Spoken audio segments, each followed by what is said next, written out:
बिस्मिल्लाहिर्रहमानिर्रहीम। Dear students, आपको पता है कि हमारे रिवीजन टेस्ट जो हैं वो चल रहे हैं। तो अभी जो हमारा लास्ट टेस्ट था वो चैप्टर नंबर 8 जो कि हमारा डिस्क्रीट डिस्ट्रीब्यूशंस हैं उन पे मुश्तमिल चैप्टर है। और उसका जब मैंने टेस्ट दिया है तो बहुत से बच्चे एक तो कंफ्यूज नज़र आए हैं कि हमें किस क्वेश्चन में कौन सा डिस्ट्रीब्यूशन यूज़ करना है, और बहुत सारों ने सोल्यूशन भी फिर उसके उसी हिसाब से रॉन्ग किए हैं। तो अब मैं आपको जो टेस्ट में क्वेश्चन दिए थे वो आपको खुद सॉल्व करके दिखा रही हूँ, और इसमें आप लोग अच्छे तरीके से देख लें कि किन सिचुएशंस में हम लोग कौन सा डिस्ट्रीब्यूशन यूज़ कर रहे होते हैं। अब फॉर एग्ज़ाम्पल ये एक जो क्वेश्चन था आप लोगों का वो ये था कि the average number of accidental drowning per year in US is 3 per 1 lakh. Find the probability that in a city of population 2 lakh there will be a 0 between 4 and 6 inclusive fewer than 3 accidental drowning per year. अब जब आपको question आएगा papers में तो इसी तरह से आएगा, उसमें लिखा हुआ नहीं होगा कि ये जो क्वेश्चन है ये पॉइसन डिस्ट्रीब्यूशन का है या बाइनोमियल का है या मल्टीनोमियल का है या हाइपरज्योमेट्रिक का है। आपने ख़ुद ही उसकी निशानियों को देखते हुए ये अंदाज़ा लगाना होगा कि यहाँ पे कौन सा डिस्ट्रीब्यूशन यूज़ होना चाहिए। अब यहाँ पे हम लोग देखते हैं एक्स जो है हमें फाइंड आउट क्या करना है, एक्सीडेंटल ड्रॉनिंग है नंबर ऑफ, सो उनकी प्रोबेबिलिटी फाइंड आउट करनी है। एक्स से को हम डिनोट कर लेते हैं, एक्स से डिनोट कर रहा है number of accidental drowning per year, हादसाती तौर पे जो डूब के लोग मर जाते हैं, ठीक है, उनको शो कर रहा है एक्स। तो P जो है जैसे मैंने आपको बताया यहाँ नंबर की जगह प्रोबेबिलिटी आ जाती है। P जो है probability of accidental drowning per year हो जाएगी, वो हमें गिवन है कितनी 3 पर 1 लाख, वो हमने लिख दी 3 per 1 lakh will be equals to 0.0003। और n जो है वो हमें क्वेश्चन है in a city of population 2 lakh, ठीक है, सो n जो है वो 2 लाख हो गया। अब देखें हम लोग पॉइसन डिस्ट्रीब्यूशन भी पढ़ चुके हैं, बाइनोमियल डिस्ट्रीब्यूशन भी पढ़ चुके हैं।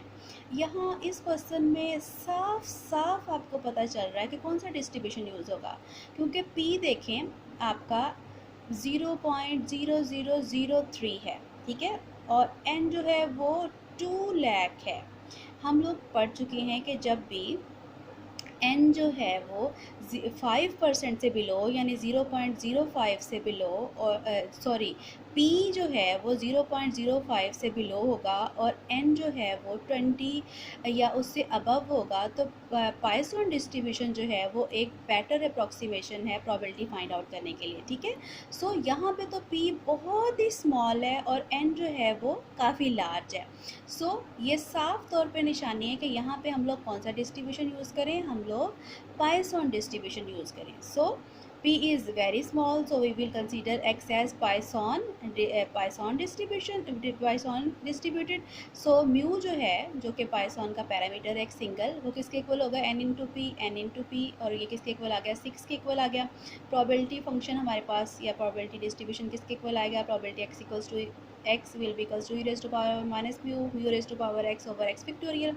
अब जो फर्स्ट पार्ट था आगे से आप लोगों को करना आता भी है, वो हमें फाइंड आउट करना है प्रोबेबिलिटी x इक्वल्स टू 0। सो जहाँ x की वैल्यू है वहाँ 0 आ जाएगा। फिर नेक्स्ट जो पार्ट है वहाँ वो है 4 to 6, बिटवीन 4 and 6, और दोनों इंक्लूसिव है यानी 4 भी इंक्लूड करना है और 6 भी।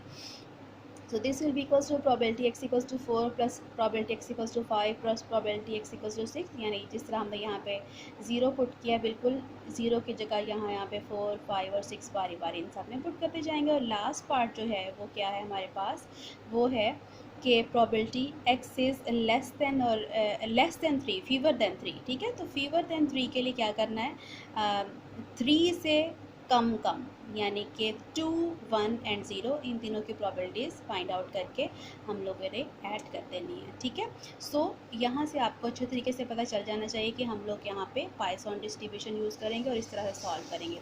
फिर जो दूसरा एक क्वेश्चन था वो देखें, वो क्या क्वेश्चन है, वो ये है कि over a long period of time a certain drug has been effective in 30% of the cases in which it has been prescribed. If a doctor is now administering this drug to 4 patients, what is the probability that it will be effective for at least 3 out of 4 patients? So इसके solution की तरफ आते हैं. यहाँ पे हम लोग consider कर रहे हैं कि administration of drug on each patient as a trial. So experiment में कितने ट्रायल होंगे? 4 ट्रायल्स होंगे क्योंकि 4 पेशेंट्स हैं, ठीक है. और ईच ट्रायल जो है, हर एक ट्रायल में 2 पॉसिबल रिजल्ट्स आ सकते हैं. या तो ड्रग जो है वो इफ़ेक्टिव होगी या वो इफ़ेक्टिव नहीं होगी, ठीक है. सो सारी निशानियाँ जो हैं वो हम लोग अब देखेंगे जमा होती जा रही हैं. नेक्स्ट हम लोग आ जाते हैं प्रोबेबिलिटी ऑफ बीइंग इफ़ेक्टिव. वो कितनी है? 30% है. पी किसके इक्वल है? 30% के. यानी अभी जो हमने पीछे पाइथन की बात की है कि 5% या उससे बिलो होगी, तो यहाँ पे पी क्या है? 30% है. 5% से अबव हो गया है, ठीक है. सो पाइथन तो नहीं यहाँ यूज़ होगा, एक बात तो हमें वाजे हो गई है. और जबकि क्यू इससे हमारे पास आ जाएगा और एन जो है वो हमारे पास 4 है. एन भी देखें, वहाँ हम कहते हैं कि कम से कम 20 या पाइथन में कहते हैं कम से कम 20 या उससे अबव हो. और यहाँ पे हमारे पास एन क्या है? जस्ट 4 है, ठीक है. So p probability of success large है 5% से, और एन जो है वो 20 से बिलो है, ठीक है.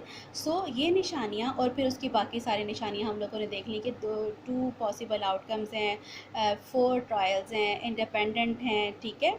सो यहाँ पे हम लोग कौन सा डिस्ट्रीब्यूशन यूज़ करेंगे? बाइनोमियल डिस्ट्रीब्यूशन यूज़ करेंगे. एक्स जो है वो डिनोट करेगा number of patients for whom drug is effective. So we have to find out probability X is less than equals to 3, क्योंकि हमने फाइंड आउट करना है एटलीस्ट 3 ऑफ, कम अज़ कम 3, यानी 3 एंड ज़्यादा से ज़्यादा हमारे पास हैं ही 4, तो 3 एंड 4 आएगा.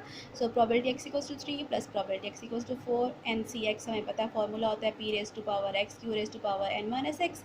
तो वो हम लोग ला के यहाँ पुट कर देंगे. एन 4 है, फर्स्ट में एक्स 3 है और पी की पावर 3, क्यू की पावर 4 माइनस 3 1 आ गई. और इस तरह से इसकी भी हम लोगों ने पुटिंग कर दी है. इनको सॉल्व करने के बाद हमारे पास प्रोबेबिलिटी आ जाएगी 0.0837, ठीक है. तो ये निशानियाँ अपने जहन में रखें और आप लोगों को इस तरह से फिर क्वेश्चन करने में मुश्किल इंशाल्लाह ताला नहीं होगी.